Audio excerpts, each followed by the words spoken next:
Okay, good evening, ladies and gentlemen. And thank you for coming out this Thursday evening. My name is Christian Ulrichsen. I'm a research fellow at the Edward P. Jurigian Center for the Middle East here at the Baker Institute. And it's a great pleasure to welcome back to the Institute someone who is probably very familiar with most of you, A.Kadir Yildirim. For you who remember him, he was a fellow at the Baker Institute at our center for 7 years, from 2015 until last summer 2022, when he moved to Washington, D.C., but he is still a non-resident fellow at the center, so we still have the benefit of his insight and expertise in the politics of religious parties and political change. And we're here today because Kadir has written a book called The Politics of Religious Party Change, Islamist and Catholic Parties in Comparative Perspective, published by Cambridge University Press, so a very prestigious university publisher. And so it's a great pleasure to welcome Kadir. He will speak about his book for about half an hour, and then we'll have a time for discussion. Encourage you to all think of questions, and without further ado, Kadir, welcome back. Thank you. Thank you, Christian. Thank you for coming out tonight. It's a humbling experience to be in front of an audience and to speak about one's own writing, especially for introverted people like me. But I am also humbled to be introduced by my dear colleague Christian Ulrichsen, because he's a prolific writer. He's the author of many books, excellent books. So the fact that he's introducing me is an honor for me.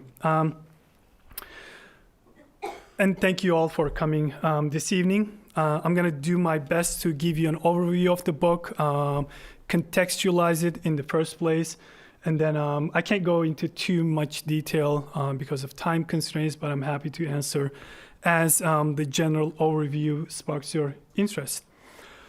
I want to start off by talking about my interest in religion and politics, which dates back to 1990s, mid-1990s.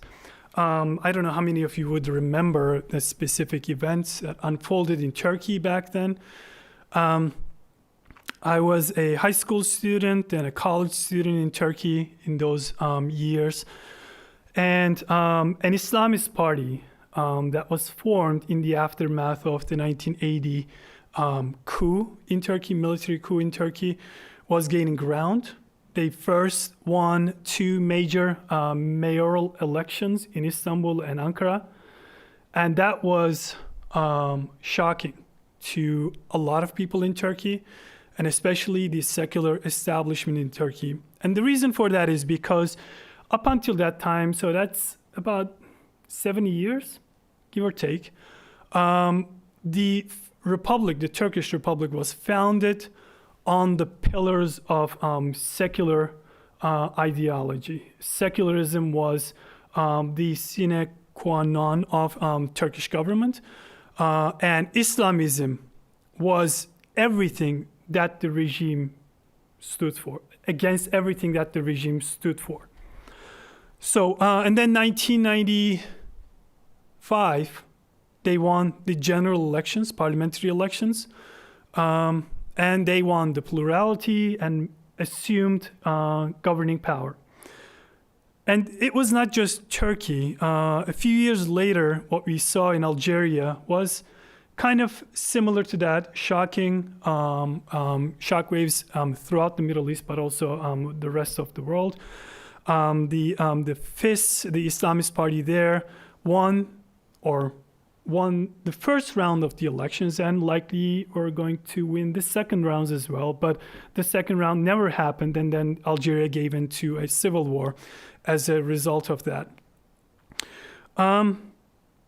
And that was the moment that I was very interested in the intersection of religion and politics, especially Islamist political parties.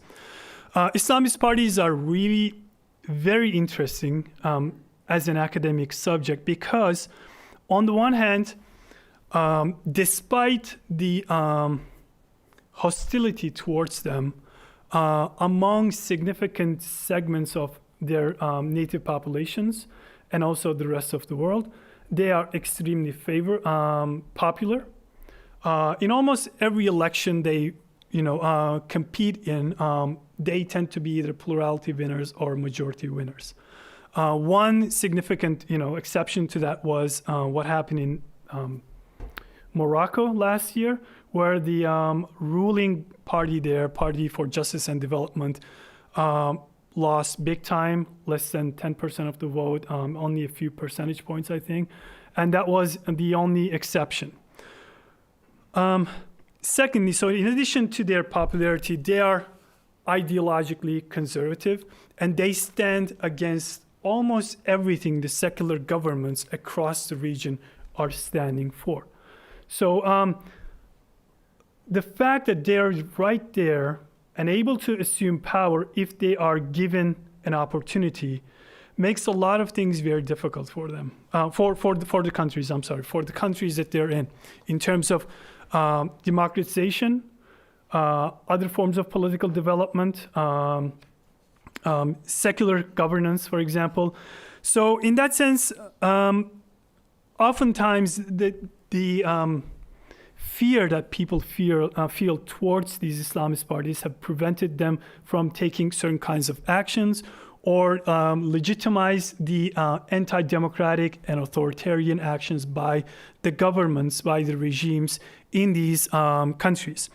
As a result of that, including the academia, there is a large segment of publications, popular opinion, academic opinion on Islamist parties that is misplaced, and these parties are misunderstood. And my interest lies in understanding these parties better, not only because they're important as an academic matter, as an analytical issue, subject, but also because it's important to understand them to inform policy. So if we do believe truly that these parties threaten democracy, then without understanding what these parties stand for, without understanding the dynamics that these parties change, we are not positioned to be able to enact policies that would pave the way potentially to introduce democratization, political development, and potentially economic development in these societies. So, for example, let me give you one example. A few days ago, an opposition leader in Tunisia, 81 years old, was arrested by the regime. He was detained in his home. He was the Speaker of the Parliament in Tunisia, and he was at the time cooperating with a judicial process that was going on against him, which was politically motivated to begin with. And this leader was Rashid Ghannouchi. Does anyone know who he is? No. Right. He is the leader of the Islamist party in Tunisia. He was one of the major forces of success, I should put, of the Tunisian revolution that happened in 2011. He was one of the reasons why the Tunisian revolution didn't go the way of, say, Egypt, where Muslim Brotherhood, assumed unchecked power, and that paved the way for, the military's re-emergence as a strong actor, and undertaking a coup in 2013. So, just as Islamist parties, Islamist ideology can be a threat to democratization in these societies, we need to understand, I think, to some degree, that secular forces are equally, can equally be a problem for democratization in these societies. So it's really important to, I think, situate these Islamist parties to understand the dynamics of politics in these societies as well. So in this sense, my book aims to introduce a level of nuance to understand conceptualize Islamist politics, specifically in the Middle East, but more broadly, religious politics, religious party politics across different contexts. So the question that motivated my book is, why do religious parties become less anti-system? This is a very specific term used in political science literature, may not make any sense. So what we mean by anti-system is usually political parties that aim to change the very nature of government in their societies, in their respective state political system. It doesn't necessarily mean they want to get rid of democracy. It can be authoritarianism. So if you are a democratic party and if you operate in an authoritarian regime, that would mean you're an anti-system party. So, but in this context, in this particular context, it refers to sort of replacing democracy and secularism sort of oriented systems. So, in other words, what I'm trying to get with this question is how do religious political parties become democratic and in some fashion secularism friendly, okay, in a less sort of academic way. So informed by the historically divergent trajectories of Catholic political parties in Western Europe and Islamist parties in the Middle East, I analyze these two sets of parties and try to answer this question. How do I approach this question? My approach is political economic in nature, and I, in a way, look at the market dynamics, so to speak, of the religious space. And I look at religious actors. I look at competition between different religious actors within a particular political and religious system, and try to explain how different kinds of incentives in terms of institutions allow these parties to carve a particular path to existence in their own societies. So let me take a step back here. It's very important to find the right sort of comparative context when you engage in political analysis. So oftentimes when we look at Islamist parties and people think about Catholic political parties, in Western Europe, what they have in mind is the wrong set of comparative cases.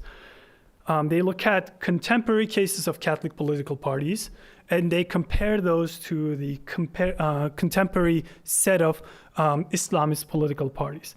But this is an outcome. This is not the right set of comparisons. Why is that the case? Because we need to go back and look at when these parties emerge in the first place. Because religious political parties are an exclusively modern phenomenon. They don't have anything to do with pre-modern, middle-age-based sort of politics.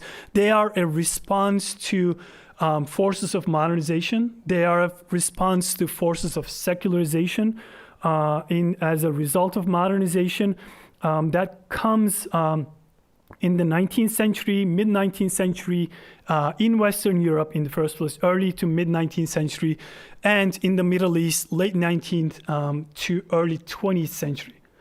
So we need to compare mid-19th century of Western European political system to late 19th and early 20th century political system in the modern Middle East. Why? Because that's the time frame that gives rise to these two different sets of religious political parties. When we look at Catholic parties, Catholic political ideology that emerges around 1850s, maybe a few years back, in certain contexts, but that's by and large the beginnings of this sort of ideology.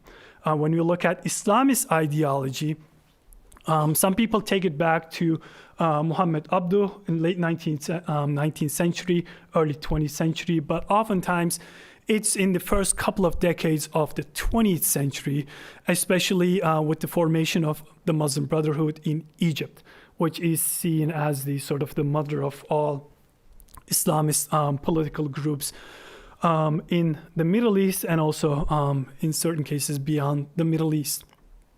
So we need to look into these two similarly situated cases, time frames, to have the right set of the right reference. So I look at the institutional context. What do I mean by that? We're looking at religious political parties. There are a couple different approaches to analyzing religious political parties. One set of approach looks at religious political parties from a strictly theological perspective. What does that mean? They look at Catholicism as a religion and try to understand Catholic political parties. And they try to derive principles and values from Catholicism, relying on the Bible to give them inspiration, and then they come up with a political agenda. Or in the case of Islam, you look at what the Quran says, you look at what the Prophet says, and then you try to come up with an ideology that explains Islamist political ideology. That I disagree with. The other set of approaches takes religion completely out of the picture and treats these parties as simply a political party and has nothing to do with religion at all. So both of these approaches are, in my opinion, wrong. These are religious political parties and they will be affected by religion, but it's important to identify what exactly in religion is the right influence, is the right set of variables that affects these parties' evolutions. And as I see it, it's the institutional context, by which I mean the religious institutional context that these parties operate within. So in my analysis, I look at two different sets of institutions. One is sort of the external one, external to these religious political parties. One is the sort of the hierarchical central nature of religious authority. So on one extreme, we have, you can think about Catholicism, where you have the Vatican, which is the ultimate, religious authority, centralizes all religious power, and it's strictly hierarchical. So if you want to do anything on behalf of Catholicism, on behalf of Catholics, you have a hard time doing anything successfully outside of the Catholic Church's blessings and approval. On the other hand, you can have a religion like, say, Islam, or maybe Protestantism, where you don't really have a centralized authority. You don't have, especially in the case of Sunni Islam, you don't have a hierarchical structure. Anyone can claim religious authority, and as long as people follow them, as long as people say, yeah, you know what you're saying is right, the right interpretation of religion, and I'm going to follow what you're saying. If that's the case, then they're free to do so. So this is the ultimate free market of religion. There is no inhibitions, there is no restrictions, there is no controls, there is no hierarchy or centralization. So these two fundamentally different types of religious authority structures really deeply affect religious political activism. Okay, so that's one. The second kind of institutional structure is internal, and which is also affected by the first one, internal to these religious political parties. So religious political parties typically evolve out of broad-based religious movements. So what we recognize today, say Christian Democratic Union in Germany, or the People's Party in Italy, or the Catholic Party in Belgium, or AKP in Turkey, they did not form as political parties in the first place. Without exception, all of them have their roots, origins in religious mass movements. Where did religious mass movements come from? They came from the religiously observant people's opposition to what was going on in their societies mid-18th, 19th century, and then early 20th century in Western Europe and Middle East, respectively. So what was happening back then? So in Western Europe and also in the Middle East, the state was taking over education. In Western Europe, it was the Catholic Church, oftentimes, that was commanding, controlling the educational space. With the introduction of modern state, what we see is the state is trying to pick up these different islands of influence and authority across different policy areas, and education is one of them. The state takes it over and by and large secularizes education, and this creates a great stir in Western European societies.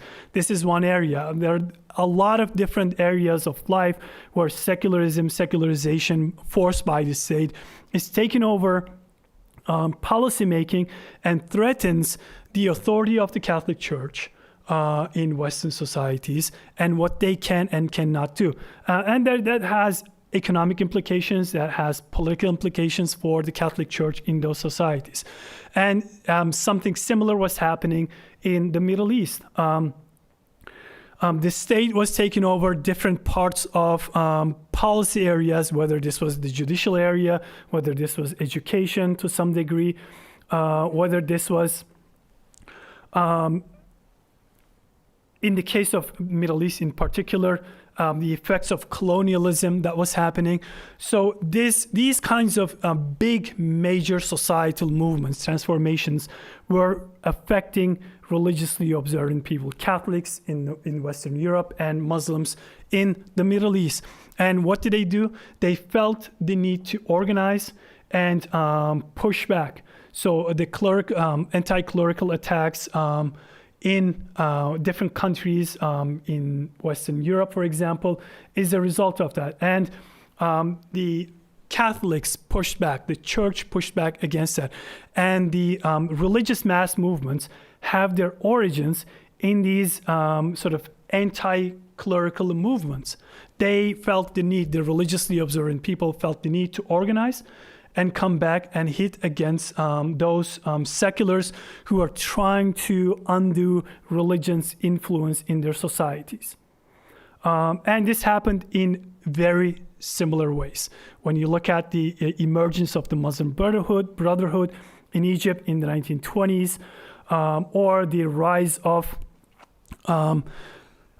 Catholic Action in Italy, for example, in the same way, these are all a response to similar types of dynamics, and the way they come up, they emerge, is also nearly identical in the sense that what did they want to do? The Catholics wanted to establish a Catholic Christian society, and Islamists wanted to establish an Islamic state and society. These are nearly identical. When you go look at, analyze some of these early publications and documents, what you see is it's not just the societal dimension of bringing back religion, but there's also deeply state and political dimension to it. They wanted to make the state Catholic and Christian, because they felt that the religion was slipping away, and the only way to stop that is not only going through the society and educating, undertaking this through mass movements, mass religious movements, but also change policy, take over the state and make it Christian. And this is, if you're wondering, this is so similar to what Islamists today, many Islamists today are proposing to do. It's because it is. It is almost identical. There's no difference between them. So what we're seeing today among Catholic political parties across Europe is not really the Catholic parties of the 19th century. Their origins are nearly identical to what Islamist parties have, and many of them still are proposing to this very day. So the beginnings are very similar. They were not different kinds of political parties when they're first formed. So, but change happened very early on, and that's a result of the institutional context. So how and why did the institutional context affect the early evolution of these different types of religious parties? So remember I said how centralized and hierarchical the religious authority structure is in Catholicism as opposed to Islam, very centralized and very decentralized and non-hierarchical. So when these religious mass movements emerge and their leaders are calling for political action and forming a political party that's in tandem with these religious mass movements, because these religious political parties, early formations, are hybrid structures, right? So they're both movements and political parties. So when Catholic leaders emerge, political leaders emerge, and they call for an explicitly Catholic political party, the church stops them. The church tells them, no, you can't do that.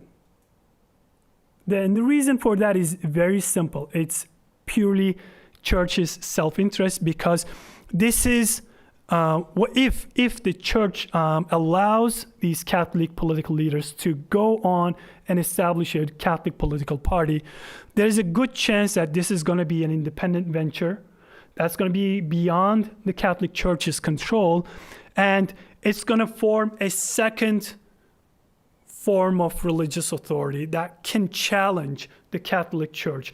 And the Catholic Church vehemently opposes the formation of this kind of political party, Catholic political party, in nearly every case. If you look at Germany, if you look at Italy, if you look at Belgium, the church fights them. The church, even after their formation, the church will tell them. The church in Italy, for example, worked with the Italian government to force the Catholic Party that was established early on to shut down in the 1920s. When in Germany, when the Center Party was established by Catholic political leaders, the church opposed their policies and sided with Bismarck, the German chancellor back then, in many occasions on different policy issues, and ordered the clerics, the bishops, to oppose the Center Party in many occasions. So naturally, we would expect them to work together in collaboration, right, to promote Catholic interests. But when you look at it from the political economy of religion perspective, these are two competing actors, the Catholic Church and the Catholic political party. So the Catholic political party rightly sees the Catholic Church, rightly sees the Catholic political party as an opponent, as a rival, and pushes them away. What does the Catholic political party do in response? They move away from religion and claiming religious names. And in many cases, they do not have religious names. If you look at Germany, for example, its Center Party, if you look at Italy, they explicitly embrace non-Catholic names, and they have discussions about that to move themselves away from Catholic names and affiliations because they don't want to get pushback from the Catholic Church as a result of that. And then this is very important because, so what we're seeing here is the separation between then the Catholic mass movement and the Catholic political party. So the Catholic mass movement sides with the church, and the Catholic political party ventures to be a political party only and nothing else. This is important because by comparison, when we look at Islamist parties, which I'll come in a second, many of them are still hybrid institutional sort of institutions, organizations, meaning that they are both a religious movement and a political party. And that changes your whole perception, how you see the electorate, how you see politics, how you approach politics. That introduces a level of ideological flexibility, rigidity. So if you're just a political party and you don't have a religious audience, then you feel more free to engage in ideological compromise. Your main goal is to win power and maintain power. And by contrast, if you're a hybrid organization, you have to pay attention to your base, which is a religious constituency, but also to the broader electorate, which is your political constituency. And those two oftentimes come to a collision. So this is reflected in ideological uncertainty and ideological rigidity because you can't really change your ideological makeup as much as you want to, because it would introduce some level of political advantage to you in elections. So by contrast, in the Sunni Muslim world, things are very different. So when these Sunni movements are first formed in the 1920s and 30s and 40s and 50s, there is nothing to challenge them. There's no actor to challenge them. They are born into a context where it's a free market. There are many religious actors, participants, and no one can tell you authoritatively that you cannot undertake that religious political activism that you want to undertake. And to be clear, that kind of a hybrid structure has a distinct political advantage. And what is that advantage? That helps with mobilization, political mobilization, that helps with recruitment, that helps with having strong ties to a particular constituency. So political parties want to maintain, religious parties want to maintain that kind of a connection and base and grow that connection. And this is why a lot of these Islamist parties are very strong in their societies, because that helps them bring together different kinds of groups of people from different walks of life. Some of them are conservative, but some of them are not. They are there for different kinds of interests. These movements, these hybrid movements, offer political party, religious movement, sports clubs, health benefits, charity, anything and everything between those different kinds of activities are involved in the body encompassing nature of these movement or Islamist parties.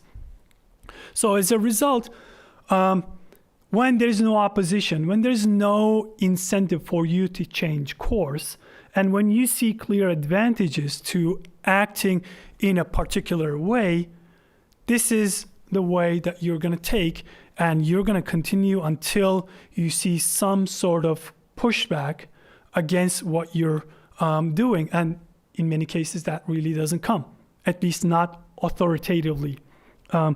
So as a result of that, Islamist parties they were formed and operated within that hybrid organizational structure. Their ideologies remained rigid and conservative, and there was no real incentive for many of them to change in any way. So the Muslim Brotherhood of Egypt, for example, or many others to this day, are still embracing that structure and conservative ideological structures. Should I stop? Okay, 5 minutes. Okay. Let me stop here, and then we can have some Q&A and then go from there. Yeah? Okay.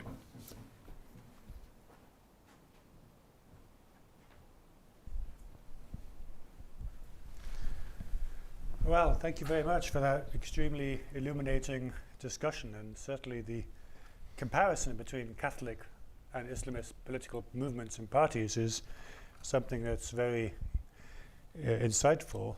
I mean, you mentioned obviously Germany under Bismarck, Right. which would have been, I guess, a Second Reich. And then you mentioned Italy under, well, you said in Italy in the 1920s, which would have been Mussolini. Right. And the challenges facing Catholic parties then. Right. And obviously in both those cases, there were highly authoritarian states in which they had to exist. So I mean, what sort of obviously in the Middle East now, and you mentioned Rashid Ghanouchi's arrest in Tunisia, and obviously Tunisia after the Arab Spring was supposed to be the great success story, the poster child for democratization in the Arab world. Given that we now see an authoritarian sort of reimposition of authoritarian control and a deepening of authoritarianism in much of the Middle East, I mean, are there any lessons that Islamist movements can learn from the Catholic experiences in Germany and Italy when there was also a very authoritarian political setting? And obviously in those cases we had the First World War in Germany's case, then World War II in Italy's case, which clearly smashed everything up and created a totally new dynamic. Right. So what's the future for Islamist political movements? Great question. It's interesting. Islamist parties have, unlike any other time in history, are going through a deep transformation, I want to say. It's kind of under the radar. A lot of people are focused on strictly ideological sort of makeup of these parties. One thing that my book does, I think, at least opens the way well, is focusing on the organizational structures of these political parties. So what we're seeing in the last decade, maybe a little bit over a decade, is a number of changes that have happened in the organizational structure of some of these political parties. So one of the, maybe the very first one was back in the late 1990s in Morocco, when the movement of unity and reform in Morocco has decided to separate organizationally their political and religious sort of arms. There's still some level of collaboration. It's not 100% separation between the two, but it was one of the first efforts to that effect that we've seen. You know, there was some level of oversight by the government into their separation as well. And then we've seen similar change, maybe a little bit further actually, in Turkey, with how the reformists in Turkish Islamists have broken away from the welfare tradition, the national outlook movement. So they've completely left behind the religious movement and wanted to continue as a political party strictly in Turkey. And then Rashid Ghanouchi's party, Ennahda, in 2014-15 has undertaken a major transformation and decided, just like AKP in Turkey, to leave behind its religious activism, religious movement, and decided that we're no longer engaged in religious activism. We are just strictly a political party and not a political party, and that's it. And they declare to their members and leaders that if you want to engage in any kind of religious activism, do it outside of the party. not within the confines of the political party, right? So there is a learning curve, how much of that actually was implemented, to what degree. I'm sure there were some leaders, small-time leaders, local leaders who have still engaged in doing so, but at the highest level, I think they tried to stuck to that within Ennahda. And I think that was really important. And what we're seeing in recent years over the course of last decade, especially since the onset of the Arab Spring, a lot of these Islamist parties have almost annual meetings. They interact with each other. They go to each other, visit each other. They exchange ideas. AKP in this regard has been spearheading these efforts. Erdogan has been a vocal leader, and a lot of them see Erdogan as a natural leader because of his success that he established over the course of the 2000s and later on 2010s. The second part is debatable, but the first part is not, because his policies were really successful in Turkey in boosting socioeconomic conditions in Turkey, more than tripling per capita income, undertaking a lot of infrastructural changes, introducing a lot of pluralist reforms in the country. 2010's completely different story, but he still benefits from what he has done policy-wise throughout the 2000s. So a lot of Islamists are looking up to Erdogan and AKP and trying to learn from that experience. And one reason I think why Ennahda has undertaken that particular path in terms of its organizational restructuring was the example that AKP set in Turkey. So looking forward, I think that's something to look forward to, organizational changes. We know in Jordan, the Islamic Action Front has undertaken similar first initial steps, and the government is pushing them in that direction.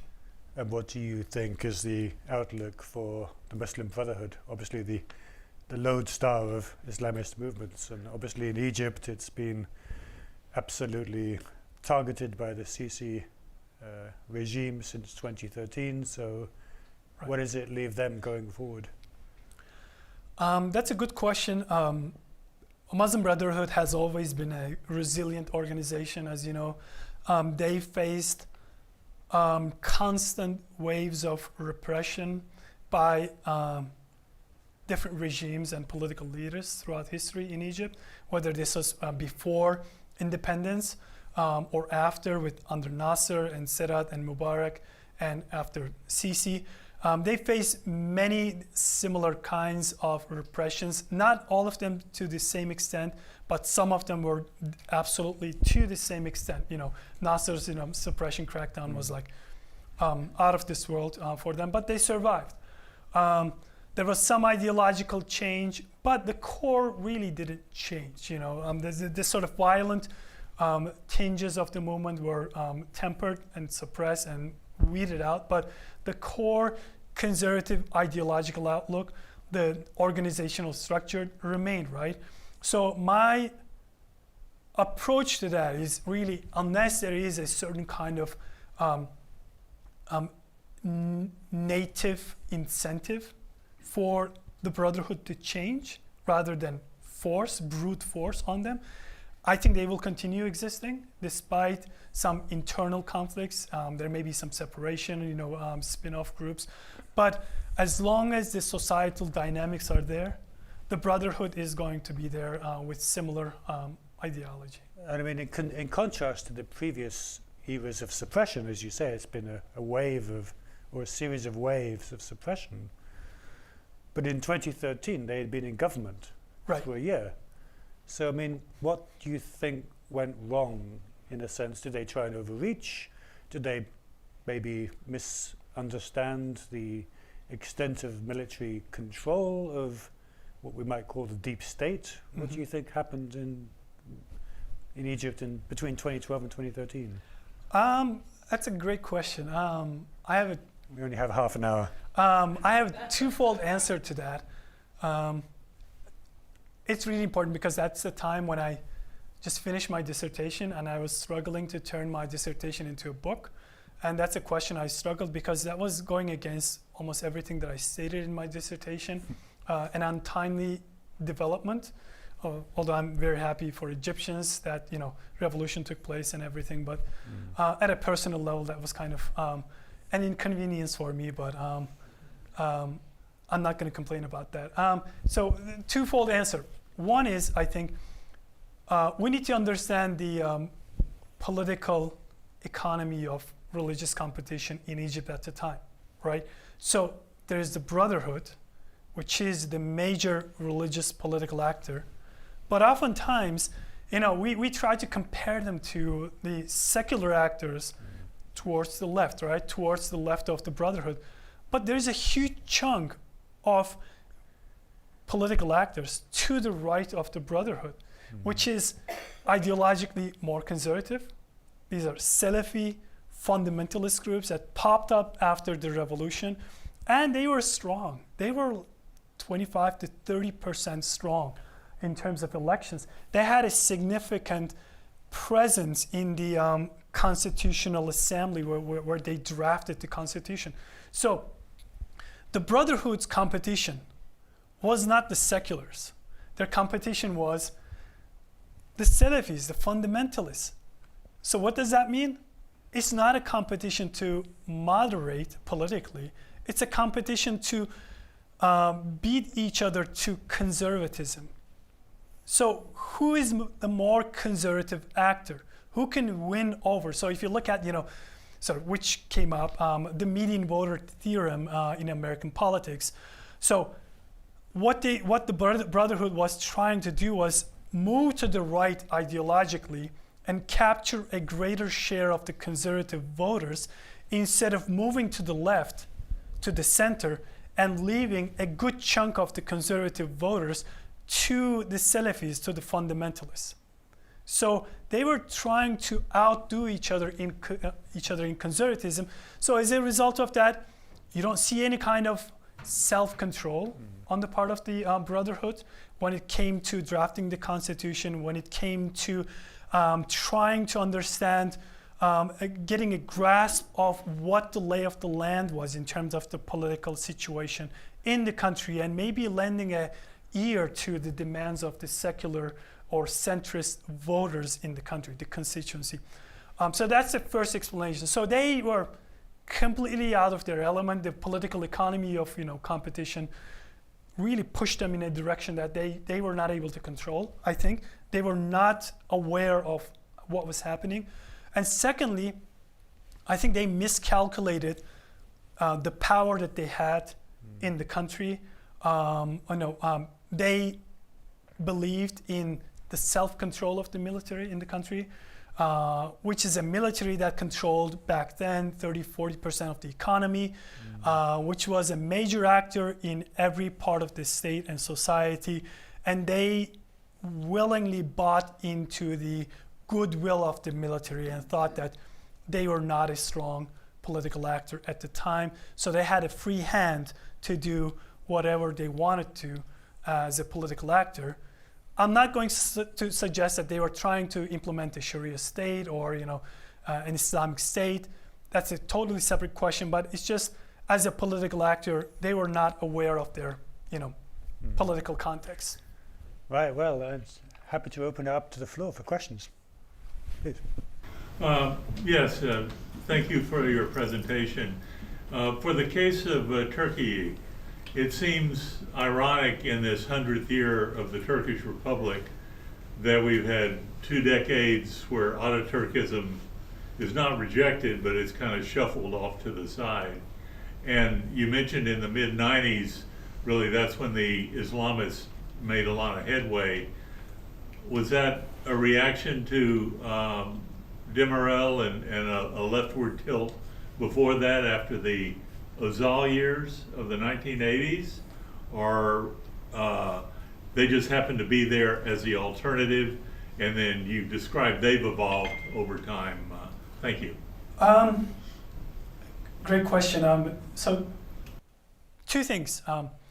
So the Islamic constituency, the conservative constituency, has always been there. There were Islamist parties in Turkey before that. There was a major Islamist movement throughout the years since the post-1946, post-1950 era, where we see Turkey embracing democratic transition as part of its sort of move into the Western world, and the US sort of in the Cold War.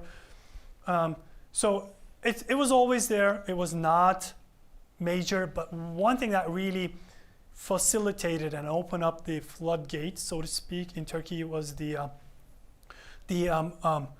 attitude of the military after the 1980 coup, which assumed power for 3 years. They thought that they wanted to fight communism and the communist threat. Turkey was a neighbor to Soviet Union at the time, by allowing Islamists to grow and fight against them. And that was I think a common thinking among many other regimes throughout the Cold War, not just Turkey. So that was one part of that. So that led to a growth of this Islamic constituency, and later on their economic success, which boosted their political success in tandem. A second factor there is the incompetence of secular governments back to back throughout the 1990s.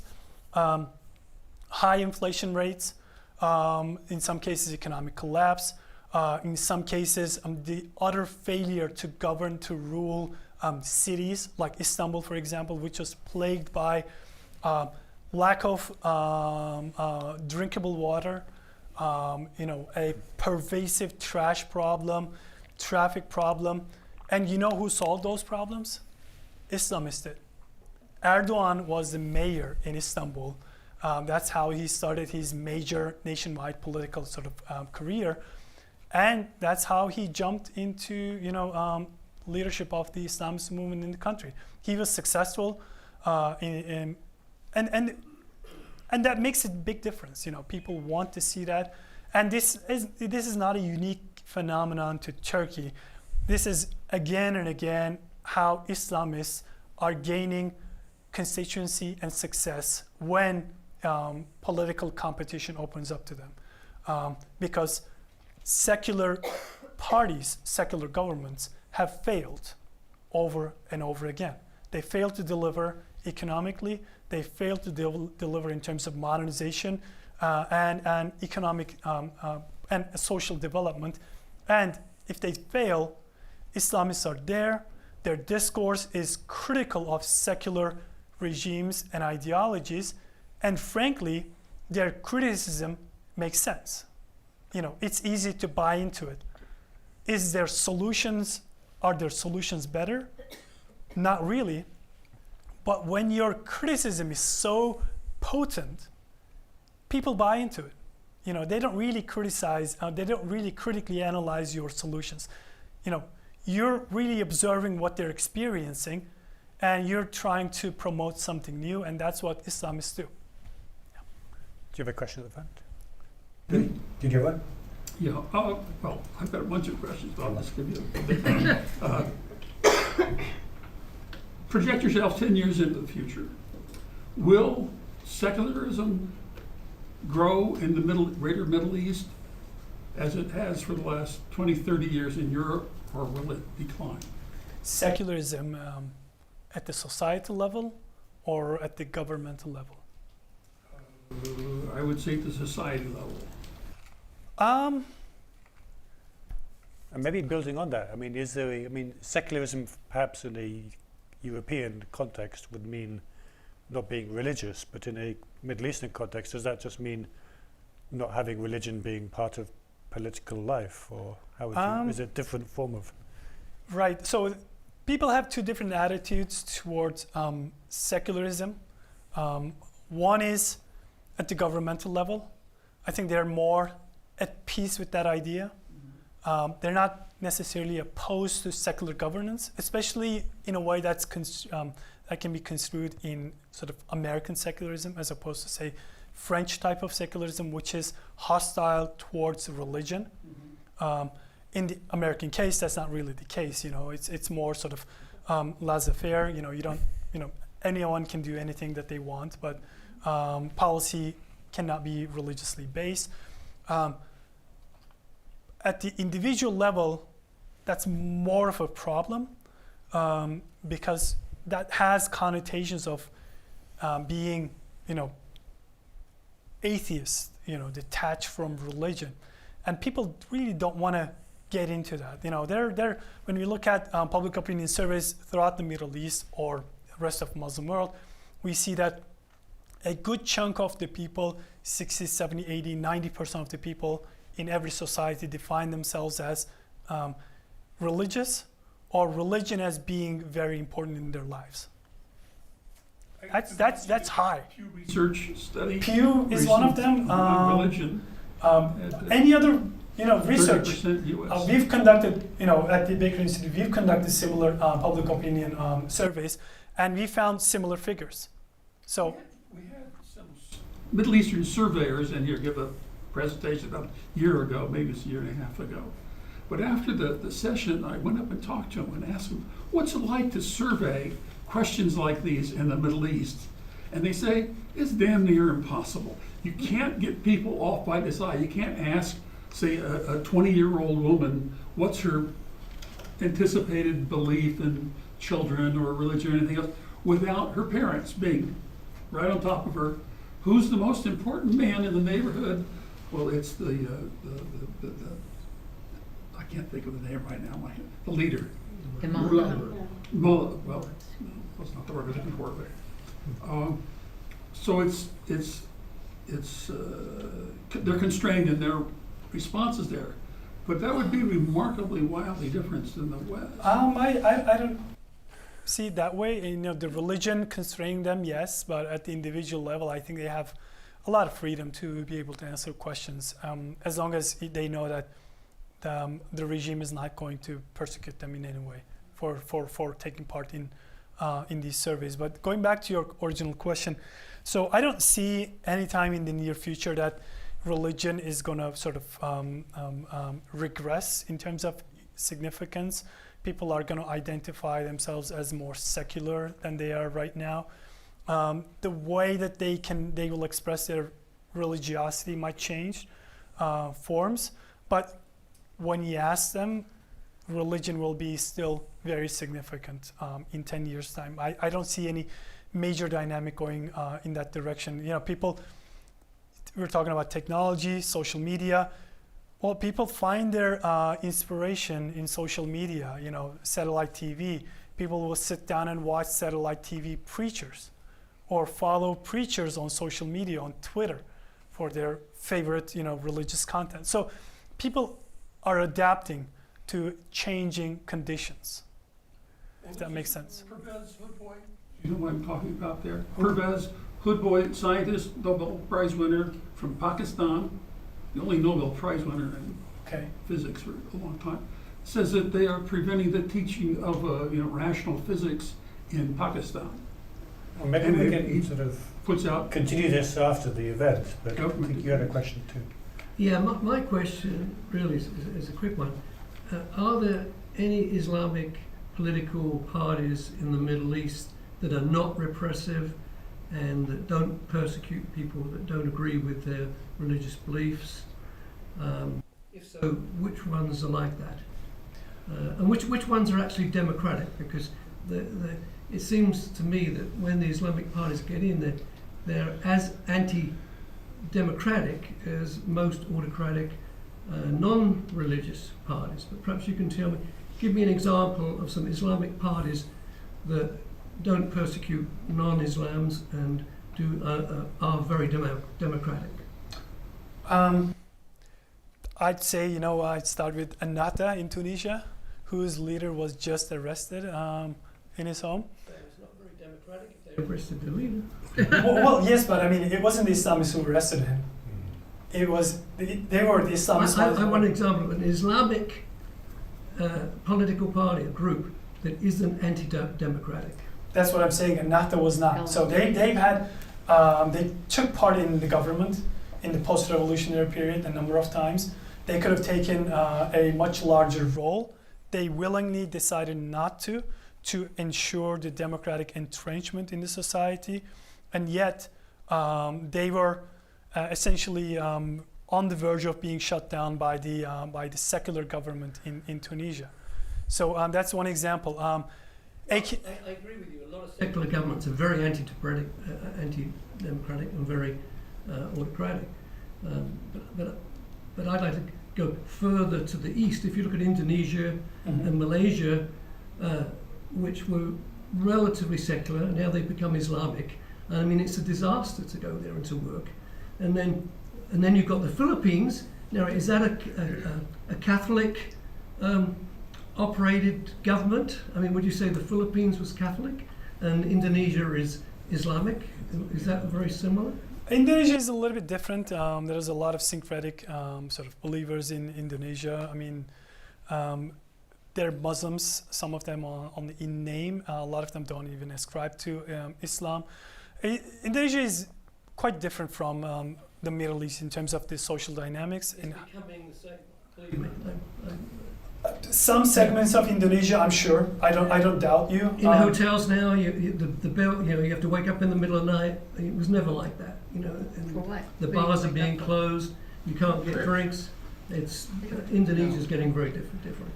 I don't disagree with you, but it's the nature of religious politics to some degree. So it's very important to sort of put, I think, the institutional constraints in place. So by the same token, we can look at the American society and what happened since 2015 and 16, right? So all the changes in the sort of Republican Party and in the conservative space are pointing in similar kinds of policies being enacted.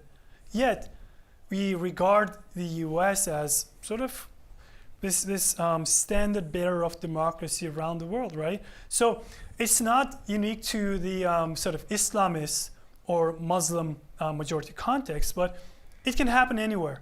So it's important to, I think, ensure, sort of establish the institutional constraints, establish and ensure the freedom of the media and independence of the courts to allow, those actors who do not want to be repressed by religious actors, right? So So what we're missing in many Middle Eastern contexts, I think, is this very fact. So in many cases, to give you one example, in Turkey, so up until 2014-15, Turkey had a fairly free media. You had publications from different, ideological quarters. They could criticize the government in many ways. But after 2014-15, what we've seen is a gradual erosion of media freedom. And right now, when you look at the Turkish media, 90 to 95% of it is either directly controlled by the government or indirectly controlled by them by way of threatening their leaders, the owners of those media outlets, not to criticize the government. So the average Turkish citizen, what they're seeing is not a neutral and objective criticism of government policies, but rather a lack of criticism and thereby kind of praise of existing policies. So in this context, it's really impossible to develop any kind of a sort of a democratic sort of political space, right? So, and just like any other political party, secular parties just as well, AKP and Erdogan, what they're doing is they're trying to cling on to power, and they're trying to grow their power and establish themselves as the sole political actor. And that's the nature of politics, unfortunately. Well, we have a question over here as well. So in that sense, I think the context is really important, and have those sort of barriers against authoritarian slide in place to prevent that kind of democratic backsliding. Okay, ma'am. I want to thank you. You've got my head spinning here, and I'm very excited and interested. You've given a nice presentation. A couple observations from what I'm hearing you say is that it isn't really always the religious actors that are standing for religion. It's a political player who is working upon the religious ideology of people that lines them up, that calls it a religious political party. And a lot of people who are truly religious, they don't want to kill anybody else, they don't want to bother anybody else, they just want to live and have a quality of life. But the political players are the ones who are trying to build their own, feather their own nest, and are now on a power trip, and it has nothing to do with religion, because most of these religious leaders are not even representing what their religious dogma is professing. When you really look at it, if you read the Quran, if you read the Bible, if you really are a religious scholar, and you have some idiot like a Trump who goes out there and he gets I can never say the word. Evangelical. Thank you. Or groups of people that follow him, but he hollers Antifa, Antifa, which is anti-fascist. So they're not paying attention and they're not listening for what is really happening and separating politics from religion. He was not religious. Why would a religious person look at somebody who's got such criminal background and hold them up as a person of great stature? And you see him that he even had the nerve to go to one of his meetings and build a gold calf of himself, which was absolutely the opposite of anything religious. The golden calf routine. So what you're saying, I think, is very, very valuable, and I think, but it needs to be the glass half empty, the glass half full, to see that distinction of really what is religious politics versus not. And this gentleman over here asked what type of Islam is not political. You didn't address anything about Palestine and the Palestinians. And that was very missing from your presentation, and I kept listening and it didn't happen. So could you talk to that, how this fits in the political scheme of what you've just presented? Since that was a mission, and I noticed it missing. Just a quick note on the earlier part of your comment before I answer the question. I think it's important to distinguish between religious observance on the one hand, sincere, genuine religious observance, and religious political activism. Those are not identical. In some cases, in many cases, they can overlap to different degrees. But oftentimes, they don't need to be, right? So what we're seeing in religious political activists, and my colleague Mohammed, I always remember what he said because he put it so nicely a number of times in different presentations and conversations.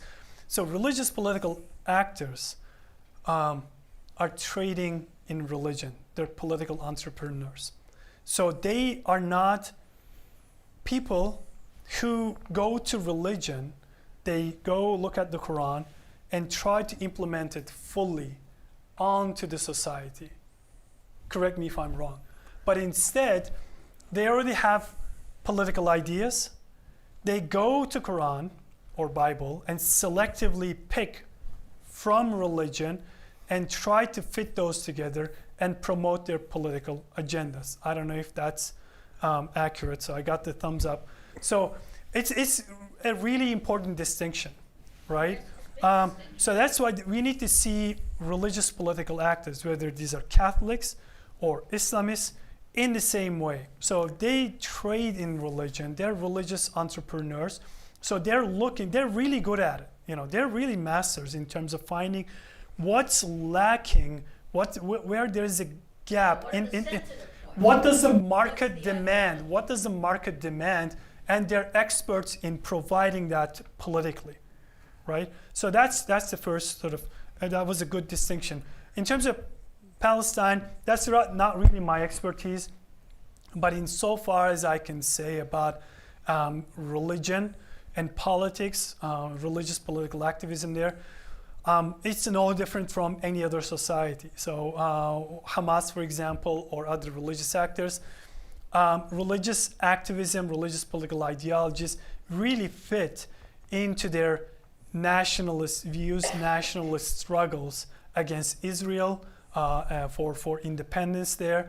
So in that sense, they're no different. So if you go to Egypt, for example, their religious political ideology is shaped by what happens in the Egyptian political space.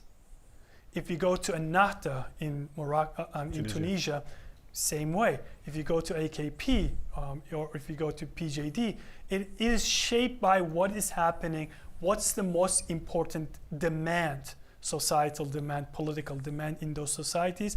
These parties are trying to cater to that. So Hamas, in that regard, has formed a political ideology that's nationalist and that's religious, and it has an audience. So, and are we going to observe a change? Not anytime soon, because there's no incentive for them to change at the societal level.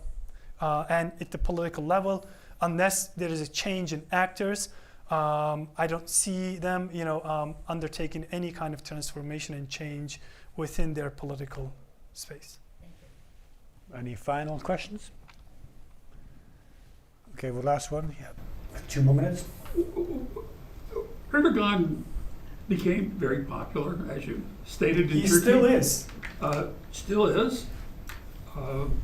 It seemed like later on, as I understand the story, he presented himself initially as a secular individual and later started adopting more of his wife's more religious positions, and then has built a palace in downtown Istanbul. It apparently happened since I was there.